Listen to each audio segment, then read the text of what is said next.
Good evening, everybody. So tonight is going to be the first time that we're going to be sharing with you some of our van design ideas for our van build.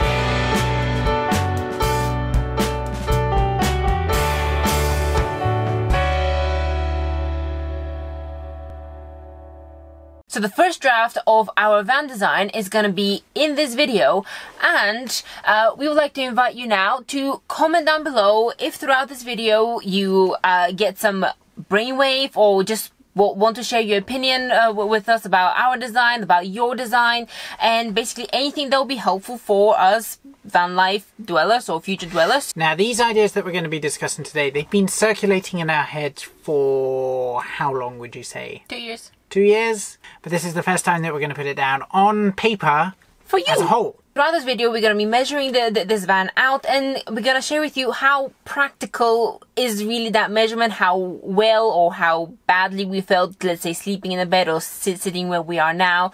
So let's see how practical this van is, and let's fix it in our own design. First, we need to draw a box of the rough size of the floor plan. 1 meter of the actual van will be equivalent to approximately 2 centimeters of my ruler. We know that the van that we're going to be getting is going to be around 4.2 meters long. What I like to do is I like to mark out my meters, so that will be 1 meter. Then at 4, that will be 2 meters. At 6, that will be 3 meters. At 8, that will be 4 meters. And that's in a bit. And the same back here as well. I should mark the half meters as well. The door, I think, is 1 meter 30. That would roughly be the case. We are currently residing in a camper van that we have been traveling around Scandinavia with, and we have experienced it living in it and know what causes bruises, what doesn't cause bruises, etc. But also very importantly is we need to know what's actually a practical living measurement, such as, well, let's start with the bed. So measuring the bed that we've been sleeping in the past few weeks, the width of the bed has been 1.35 and the length of the bed has been 1 meter 80 to 1 meter 85. It's not entirely sure, it changes. In the UK, I believe to register a vehicle as a camper, for some reason they tell you how big your bed needs to be. And it needs to be 6 foot. Which is around 1 meter 80. Now, sleeping in this bed widthways for the past few weeks, I would say, even for shorty me, which is 1 meter 64, I think, I do feel like at some points both my toes and my head are about to touch or touching, so obviously that's when I'm quite stretched out. We need to think about the amount of insulation we're putting, so we're quite concerned about actually putting it widthways. We're gonna draw both now and see, and basically just play around with the bed position. Yeah. These are the two bed layouts. In that case, it leaves you a nicely shaped rectangle for you to work with. In this case, it gives you a sort of a weird L shape, which I find annoying.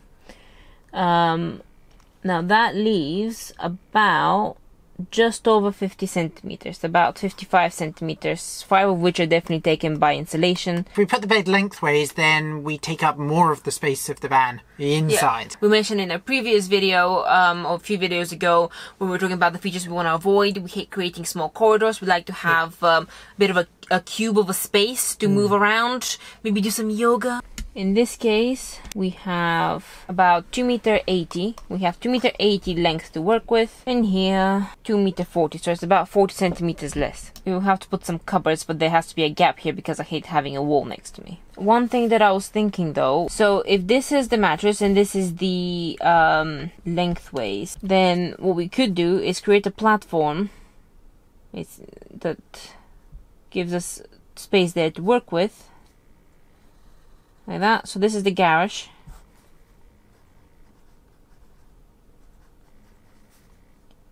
There we go. Something like that. And then this gives us space to create storage or put whatever needs to be put there. For example, the toilet can slide there. That's not a bad idea, actually. What, are you liking that idea? I am liking that idea. So we're going to get to the toilet, bathroom and kitchen a bit later on in the video. But the next thing we want is actually a big couch that turns into a single bed. As a couch, it needs to be very comfortable to sit on so we can work and lounge comfortably. But also it needs to be able to function nicely as a bed. So how do we do that? I think the best place to put it would be right behind the driver's seats, because we're not going to have swivel seats. No. Well, in this van, we do have the sort of couchy seat. 90 centimeters. So imagine this is a bed. Do you think 80 centimeters would be enough? What, width-wise or length-wise? Are we housing midgets? I think 80 centimeters would be perfectly sufficient. 90 would probably take too much of our space. So imagine we're creating two separate bedrooms here. So essentially in the small space, you want them to be as far apart as possible. We need to be careful because this is our door. And we don't want to obstruct the door too much, and we need to have a good channel to walk in. Okay, so 1 meter 30 minus 80 centimeters. That leaves 50 centimeters of a walkway. Now, is that too narrow, do you think? How much is the walkway over there? 55. 55. 50 should be fine. Couch. There we are. Wonderful. So for the lengthwise bed, that leaves around 1.5 meters for the kitchen. Now we were thinking of putting the kitchen on this side, so opposite the door. So that counter is only 1 meter. 1 meter 10. So 1 meter. What do we have? 1 meter 50 and 1 meter 90. That's 1 meter 50. There. Yeah.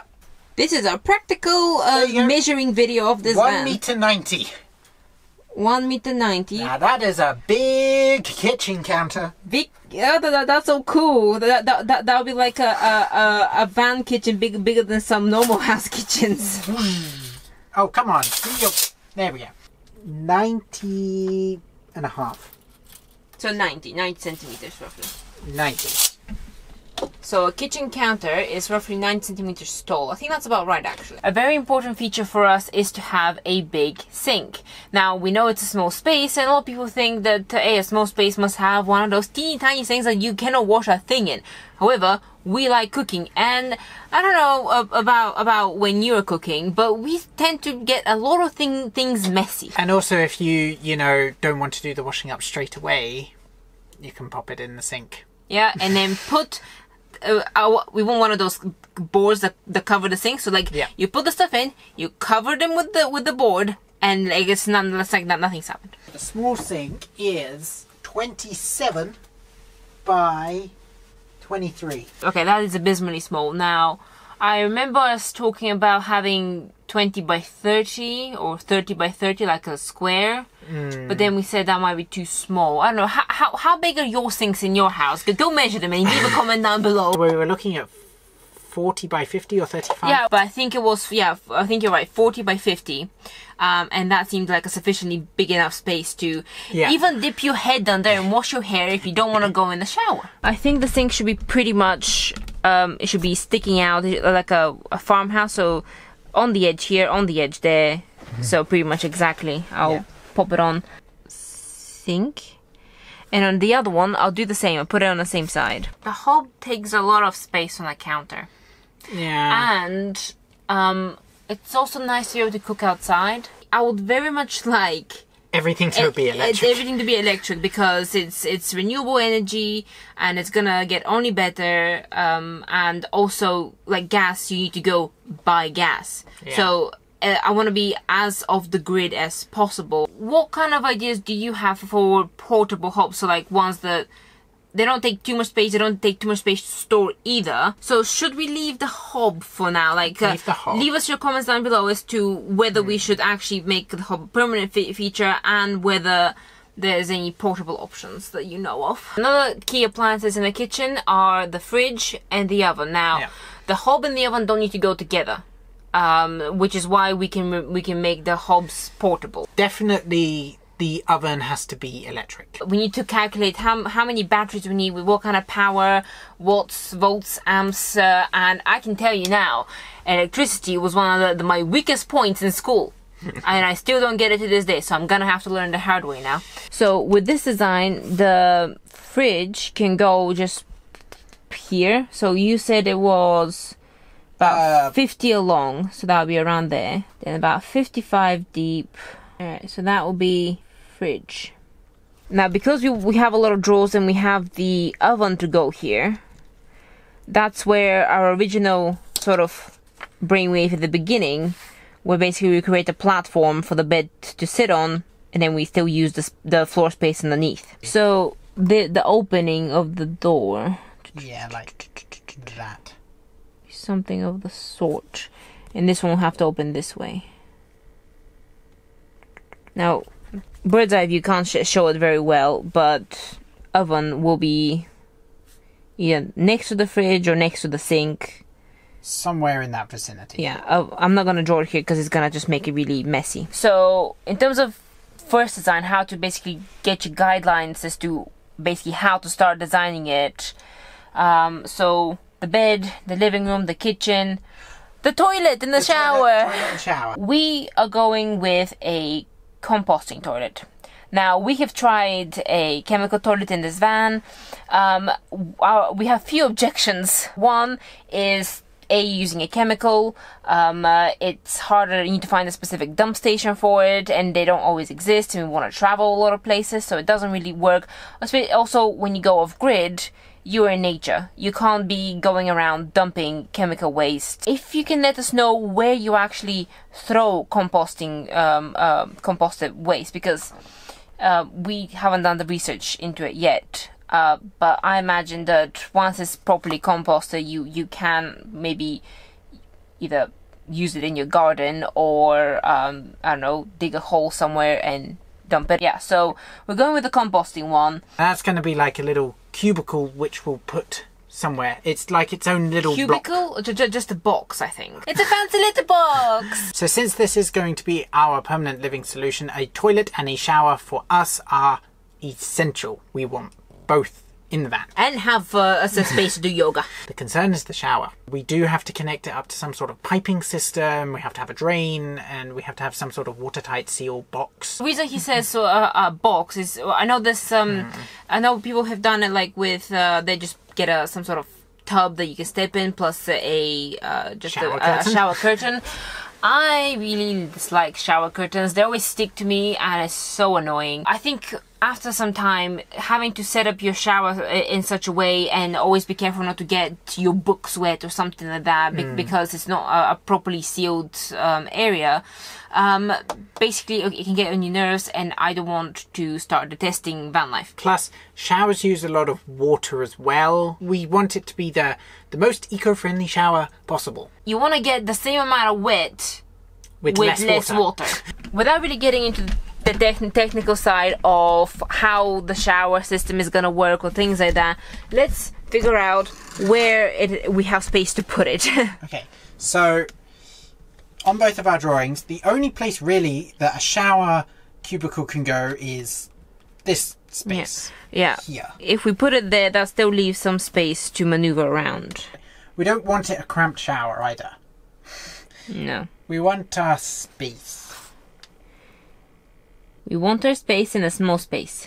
Exactly. Yep, deal with it. It's possible.